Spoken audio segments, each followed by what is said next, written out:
The woman who's been the black face of white supremacy, the one who sits in white rooms and tells them how blacks are responsible for everything that's happened to them in America? Yes, sir. Today, she was fired from the Daily Wire.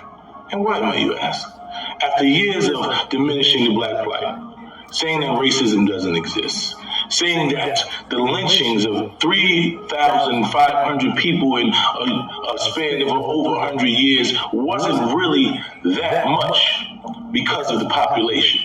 After years of diminishing every death from George Floyd to Breonna Taylor to Ahmaud Arbery and a host of others, and blaming them for their own murders and saying that no one in America is experiencing racism, and racism is not even one of the 100 things that are affecting black communities. Yes, after saying things like that, she was relieved of her duties today because she had upset the Jewish community. Yes, it's okay for you to disrespect the black community.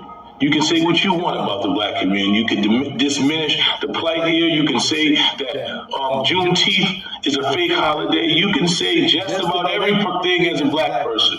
You can diminish us at any time. But the minute that you dismiss and you diminish the plight of others, they'll show you that you're exposable.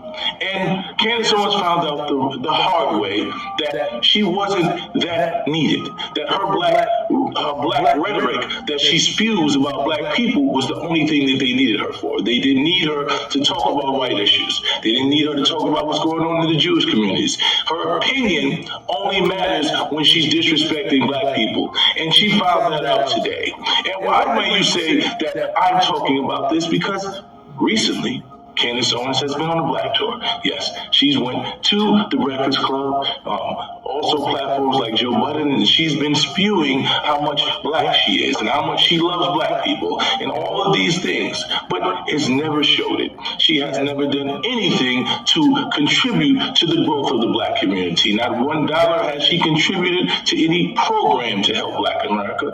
You can't see Candice Owens protesting in favor of anything that has to do with black America. But yes, today, Candice Owens is black again, and she wants us to stand by her side. I would like to tell Candice Owens the way that she's told us for many years.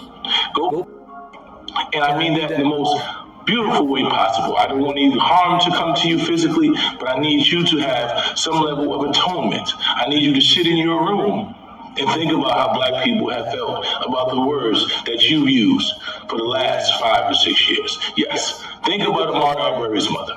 Yes, think about George Floyd's family. Yes, think about Breonna Taylor's family and how they felt when you called her a drug queen. Please think about that. Think about the numerous black people's plights that you diminish every day because you all have proximity to whiteness. So now there's a little less proximity to whiteness and you're black again. Think about that. You know, go back to those days when you were in high school and those people called your phone calling you nigger and the NAACP stepped up for you. And rather than being grateful that they stood by your side, you said that they used you.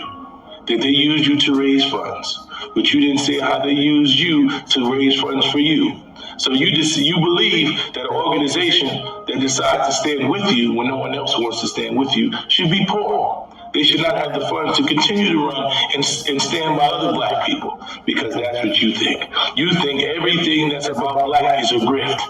Everyone who's doing anything black and standing up for black should not raise funds. They should not have money. They should not have nice things. Only black people that talk about white things. Only white people that talk about white things. So now maybe you'll sit back and you'll realize that you've been black all along. And they were utilizing you, Candice. Yes, they were utilizing you for their advancement. And now you are no longer needed. And they've thrown you to the side like they've done the rest of the niggers. Hey guys,